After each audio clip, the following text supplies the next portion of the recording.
नमस्कार, आप देख रहे हैं न्यूज 37 इंडिया और समय हो चला है अब खबरों का। मैं लोकेश बंसल आपको लेकर चलता हूं खबरों की दुनिया में। उत्तर प्रदेश के जनपद जौनपुर से विधानसभा उपचुनाव को लेकर बड़ी खबर सामने आ रही है, जहां पुलिस प्रशासन द्वारा चुनावी काफिले के साथ चल रही गाड़ियों पर चालान जैसी कार्रवाई की जा रही है, तो वहीं प्रत्याशियों द्वारा पुलिस व जिला प्रशासन पर खुलकर भाजपा प्रत्याशी के समर्थन में कार्य करने के आरोप लगाते हुए चुनाव जनता की जगह पुलिस व जिला प्रशासन से लड़ने की बात की जा रही है।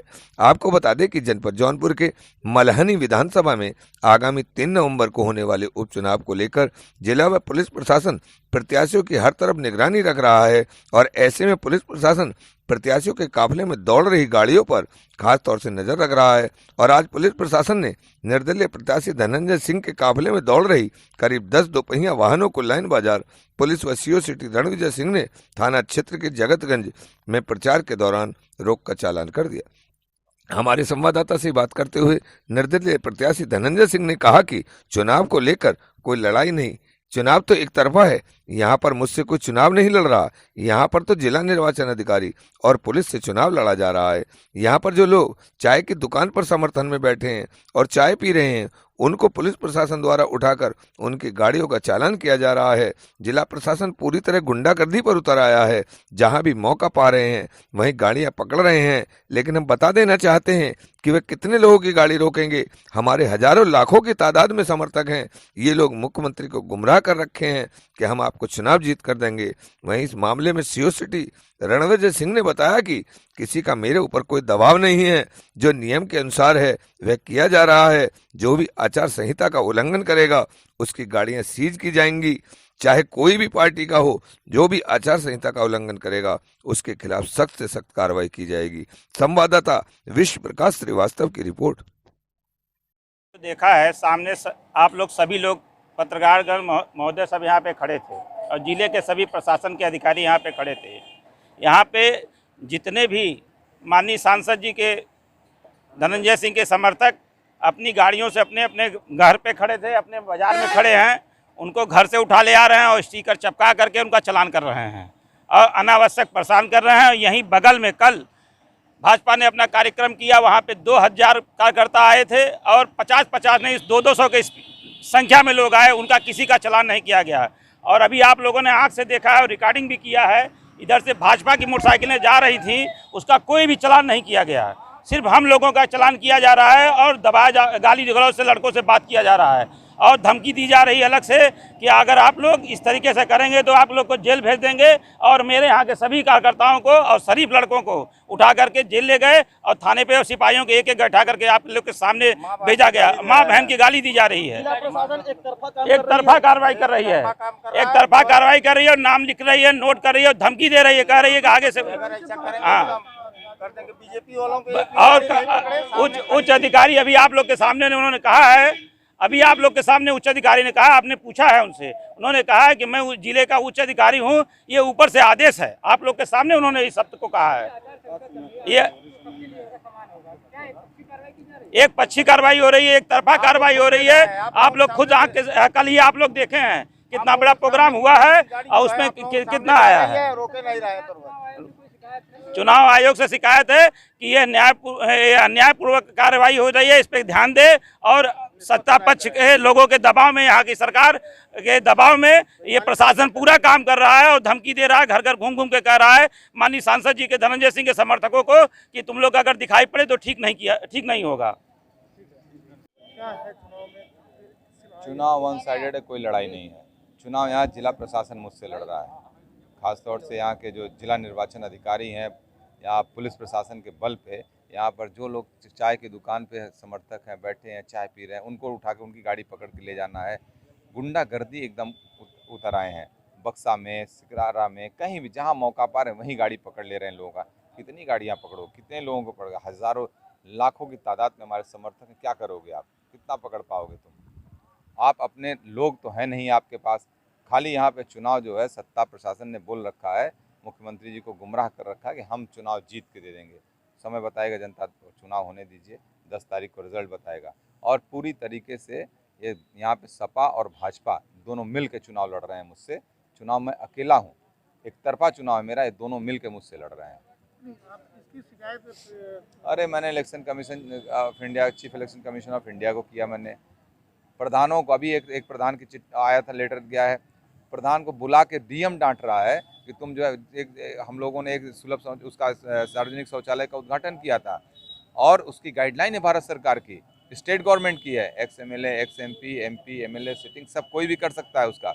उसको हमारा बोर्ड लगा हुआ तो कह रहा था बोर्ड तुड़वा दो। ये अनिल राजभर यहाँ का जो मंत्री यहाँ प्रभारी है वो एक तरीके की भाषा बोल रहा है। मतलब ये राजनीतिक लोग हैं, ये गुंडागर्दी पे उतर आए हैं लोग, और भी प्रशासनिक गुंडागर्दी पे।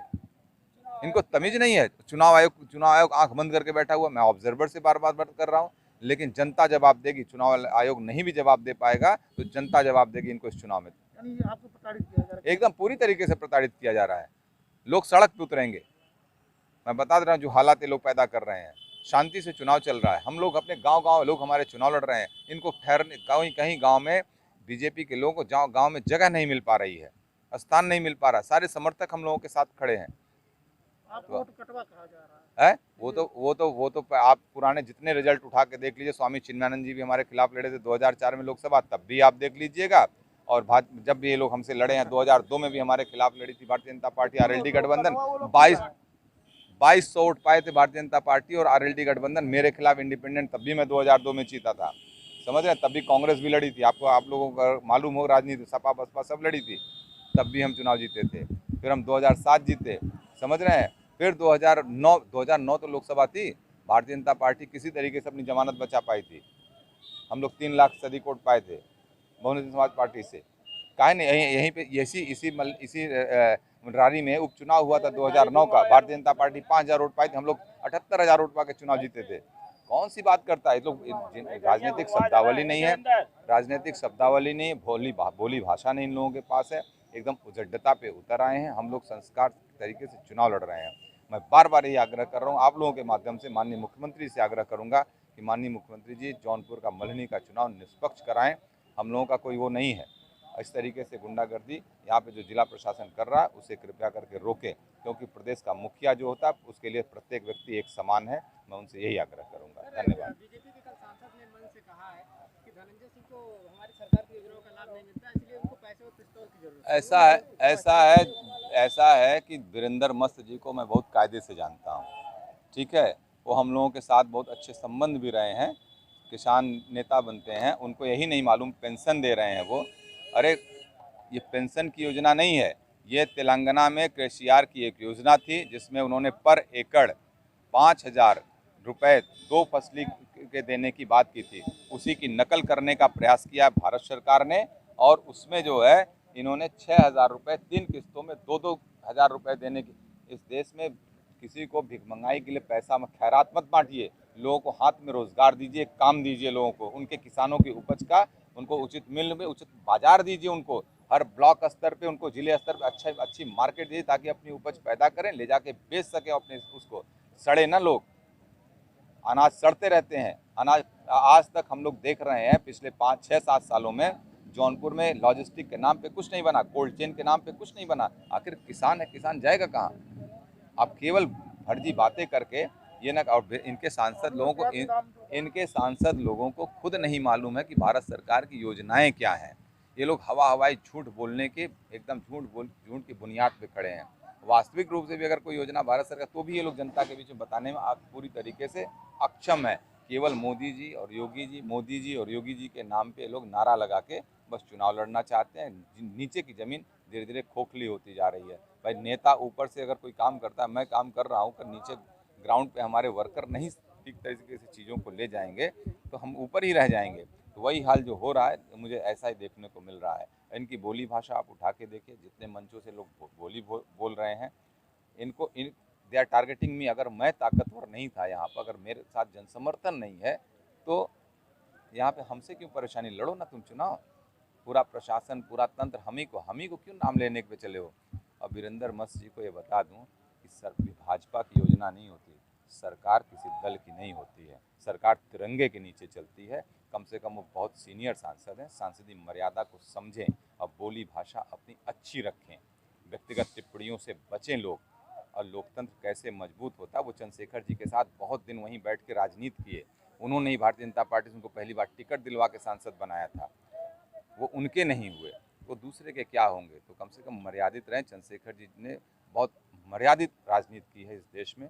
अगर उनके साथ रहें, कुछ उनसे अनुसरण किए हों, कुछ सीखे हों, तो कम से कम सभ्य भाषा का प्रयोग करें तो अच्छा होगा। धन्यवाद। मैंने किसी का दबाव नहीं है, जो नियमानुसार आचार संहिता का उल्लंघन का सभी के साथ हो रहा है। जो भी आचार संहिता का उल्लंघन करेगा उसकी गाड़ी सीज है।